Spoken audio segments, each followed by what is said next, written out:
चलिए सीधा रुख करेंगे कुरुक्षेत्र में गीता महोत्सव का, जहां मुख्यमंत्री नायब सैनी पहुंचे हैं। क्या कुछ कह रहे, सुनाते हैं आपको। मैं आपका यहाँ पधारने पर बहुत बहुत धन्यवाद करता हूँ और इन्हीं शब्दों के साथ मैं माननीय उपराष्ट्रपति जी एक बार फिर से स्वागत और अभिनंदन करता हूँ और सबको अंतर्राष्ट्रीय गीता महोत्सव की हार्दिक बधाई और शुभकामनाएं देता हूँ। जय हिंद, जय भारत, जय भारत। हरियाणा श्री बंडारू दत्तात्रेय जी,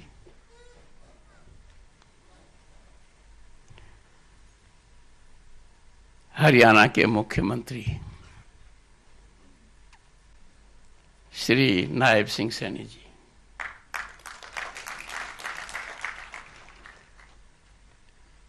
जमीन से जुड़े हुए आदमी,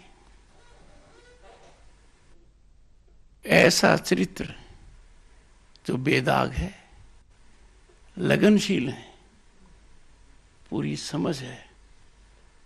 मेरी मुख्यमंत्री बनने से पहले और बाद में, सेकंड टर्म के अंदर, प्रथम टर्म में भी मुलाकात हुई थी, सेकंड टर्म में भी मुलाकात हुई है, कई मुलाकातें हुई हैं।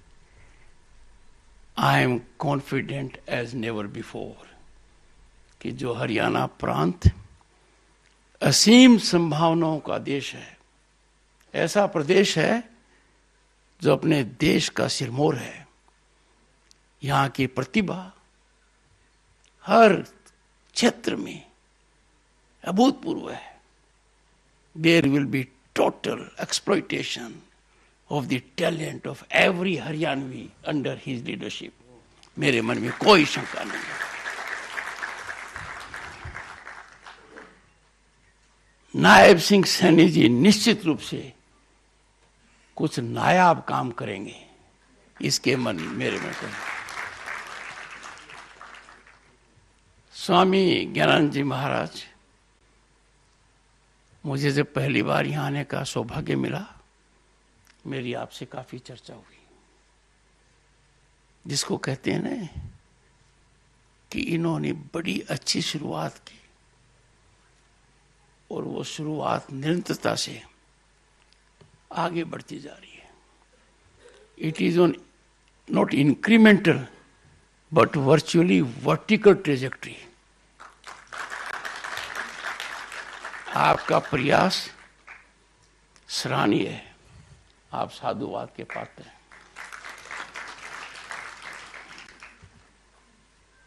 एक बात आपने कही जिससे मेरे को असहमति है। इन्होंने कहा कि डॉक्टर सुदेश धनखड़ मेरी धर्मपत्नी मेरे साथ आई हैं, मैं उनके साथ आया हूं।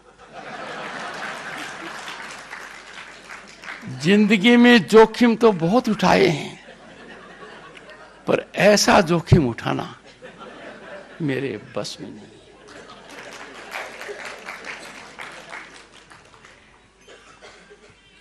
मेरी धर्मपत्नी की पढ़ाई हरियाणा में हुई। हरियाणा की बच्ची जहां भी जाएगी अपनी ताकत दिखाएगी। अनुभव के आधार पर कह रहा हूं। ऑन अ लाइटर नोट, जब मैं इनके ननिहाल में गया तो जाने में 40 साल लग गए थे, तो मुझे कुछ न कुछ तो ठीक कहना ही था। मैंने कहा एक बात बताओ, जब ये ननिहाल आती थी तो क्या खाती थी?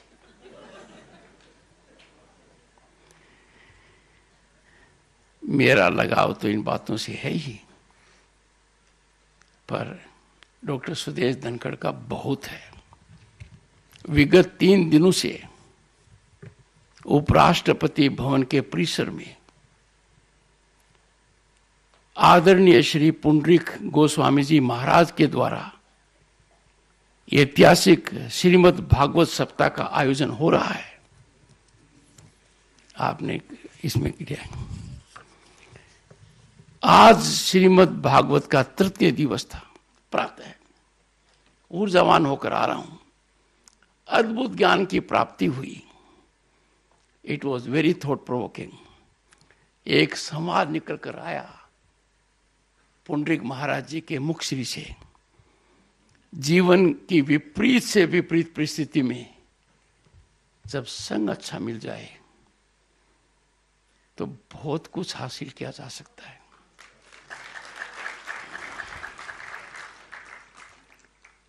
जैसे अर्जुन अपने पारिवारिक युद्ध में बहुत विपत्ति के समय में था और उसे भगवान श्री कृष्ण जैसा साथी मिल गया, जिससे गीता जैसा ज्ञान उत्पन्न हुआ, जिस ज्ञान ने आज पूरे विश्व का मार्गदर्शन किया है। और ये वचन जब ऐसे व्यक्ति से निकलते हैं, आदरणीय श्री पुंडरीक गोस्वामी जी, वो पवित्र परंपरा से आते हैं, वैभव अद्वितीय है। श्री मन माधव गौडेश्वर वैष्णव परंपरा के प्रमुख आचार्य हैं, जिनकी वंश परंपरा भारतीय अध्यात्म के सौरीन इतिहास से जुड़ी हुई है। मुझे उनके आशीर्वचन सुनने का मौका पश्चिम बंगाल में मिला। आज प्रातः मैं अद्भुत हो गया। 8 बजे से 2.5 घंटे तक मैंने और सब जनों ने सुना। अंत में बात गीता पर आकर टिक गई। उन्होंने कहा, आज आप जहां जा रहे हैं वहां से इस स्थिति में आप वापस नहीं आएंगे।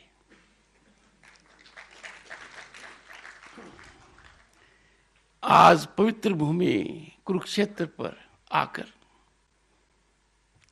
कौन सी भूमि है जहां भगवान श्री कृष्ण ने अर्जुन को वो उपदेश दिया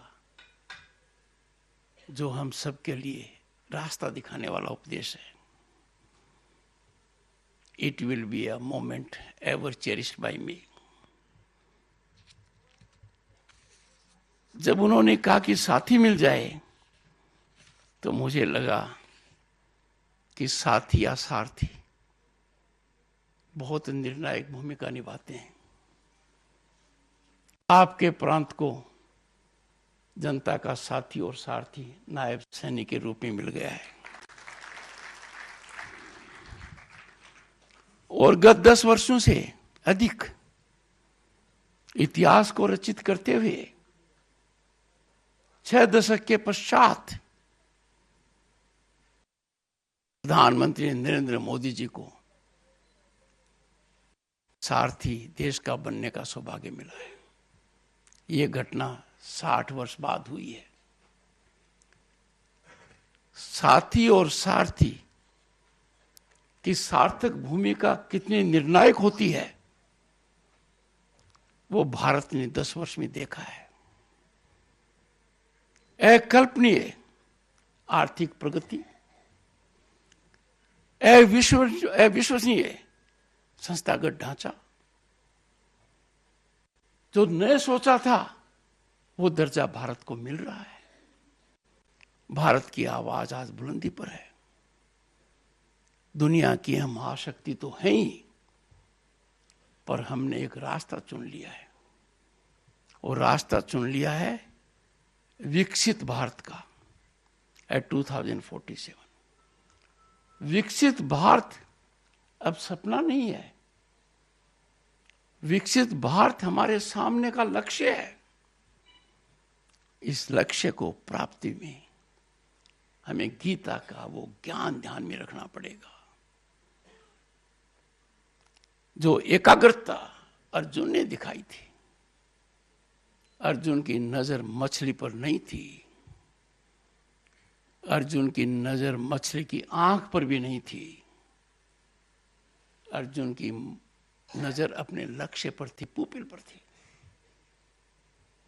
हमें वो ही नजर रखनी है, वो ही दृष्टि रखनी है, वो ही दृढ़ता रखनी है, वो ही एकाग्रता रखनी है, ताकि भारत निश्चित रूप से 2047 या इससे पूर्व विकसित राष्ट्र का दर्जा प्राप्त करे। मेरे मन में कोई शंका नहीं है ये होकर रहेगा। और इसके कारण है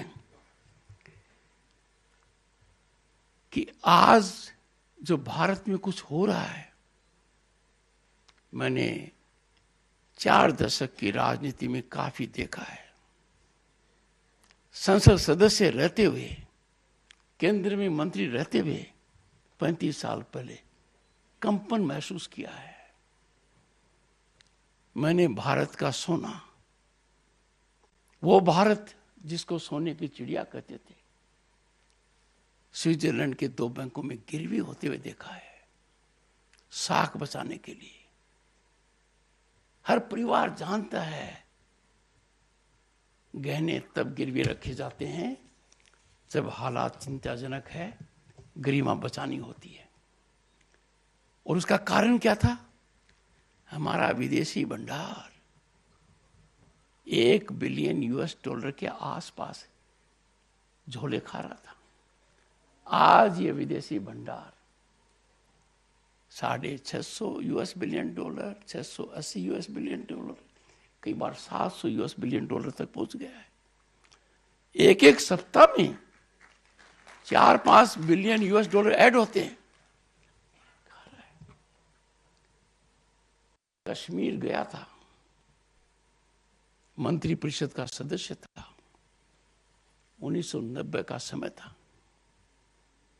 सड़क पर 1-2 दर्जन से ज्यादा लोग दिखाई नहीं दिए। मेरे में कितनी ऊर्जा आई होगी, मेरा कितना हौसला बढ़ा होगा जब राज्यसभा में मैं कुर्सी पर सभापति की हैसियत से बैठा था और सरकार की तरफ से जवाब दिया गया कि पिछले 2 साल में जम्मू कश्मीर में पर्यटकों की संख्या 2 करोड़ से ज्यादा है। 2 करोड़ से ज्यादा है। जब पिछली बार यहां आया था तो मैंने दुनिया में बहुत से लोगों को। तो कुरुक्षेत्र में गीता महोत्सव का आयोजन किया गया, जिसमें उपराष्ट्रपति जगदीप धनखड़ ने भी संबोधित किया और इस दौरान वो हरियाणा के बारे में अपने कुछ तजुर्बे साझा करते हुए नजर आए हैं।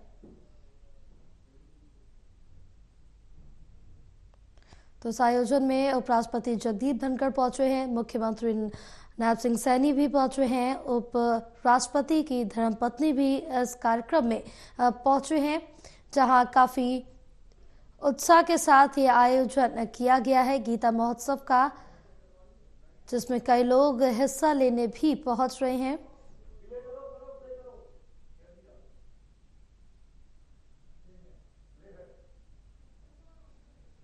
इस अवसर पर मैं माननीय उपराष्ट्रपति जी का प्रदेशवासियों की ओर से, प्रदेश सरकार की ओर से तथा अपनी ओर से हार्दिक स्वागत और अभिनंदन करता हूं। आज के समारोह में आपका पधारना, अध्यात्म में आपकी रुचि, धर्म क्षेत्र कुरुक्षेत्र और भगवत गीता के प्रति आस्था और हरियाणा के प्रति लगाव, इसका प्रतीक है। माननीय उपराष्ट्रपति महोदय, धर्म क्षेत्र कुरुक्षेत्र में गीता अंतर्राष्ट्रीय गीता महोत्सव का आयोजन 2016 से किया जा रहा है। दिव्य श्रीमद् भगवत गीता को अंतर्राष्ट्रीय मंच पर ले जाने की प्रेरणा हमें माननीय प्रधानमंत्री आदरणीय नरेंद्र मोदी जी से ही मिली है। उन्होंने अमेरिका की अपनी पहली यात्रा के दौरान अमेरिका के तत्कालीन राष्ट्रपति बराक ओबामा को the Gita according to Gandhi भेंट किया। उसी समय हमने गीता के पावन संदेश को मानव मात्र तक पहुंचाने के लिए गीता जयंती समारोह को अंतर्राष्ट्रीय स्तर पर मनाने की तैयारियां शुरू कर दी हैं। मुझे खुशी है आज आपके बीच में ये बताते हुए कि हमारे इन प्रयासों में गीता मनीषी स्वामी ज्ञानानंद जी महाराज और गीता ज्ञान संस्थान ने बड़ा ही सहयोग किया है। इनके सहयोग से पहली बार 2019 में यह महोत्सव देश से बाहर मॉरिशस, लंदन में मनाया गया है। इसके बाद सितंबर 2022 में अंतर्राष्ट्रीय गीता जयंती महोत्सव कनाडा में आयोजित किया गया है। 2023 में यह ऑस्ट्रेलिया में आयोजित किया गया है। इस वर्ष तो 2 देशों में अंतर्राष्ट्रीय गीता महोत्सव का आयोजन किया गया है, श्रीलंका और अगस्त में यूनाइटेड किंगडम मैनचेस्टर्स में भव्य आयोजन किए गए हैं। मुझे खुशी है कि उपस्थित संतजन व श्रद्धालुगण, हमें गर्व है कि इस पवित्र ग्रंथ गीता भारत का विचार है। इसे पवित्र ग्रंथ ही नहीं बल्कि संपूर्ण मानव की आस्था और जीवन ग्रंथ भी माना जाता है। मुझे इसीलिए मानवता को जिंदा रखने के लिए आज गीता का मनन करना बहुत जरूरी है। आज आप यहाँ पधारे हैं और इससे मैं पुनः आपका यहाँ पधारने पर हरियाणा के हमारे 2,80,00,000 लोगों का, जो आप इस पवित्र भूमि के ऊपर कुरुक्षेत्र पर जहाँ भगवान श्री कृष्ण ने स्वयं गीता का संदेश दिया, आप यहाँ पर पधारे हैं। हमारा उत्साहवर्धन आपके पधारने से और बड़ा है और हमें बहुत ही यहाँ पर आपके आने से हमारे उत्साह के अंदर बढ़ोतरी हुई है। मैं आपका यहाँ पधारने पर बहुत बहुत धन्यवाद करता हूँ और इन्हीं शब्दों के साथ मैं माननीय उपराष्ट्रपति जी एक बार फिर से स्वागत और अभिनंदन करता हूँ और सबको अंतर्राष्ट्रीय गीता महोत्सव की हार्दिक बधाई और शुभकामनाएं देता हूँ। जय हिंद, जय भारत, जय भारत माता।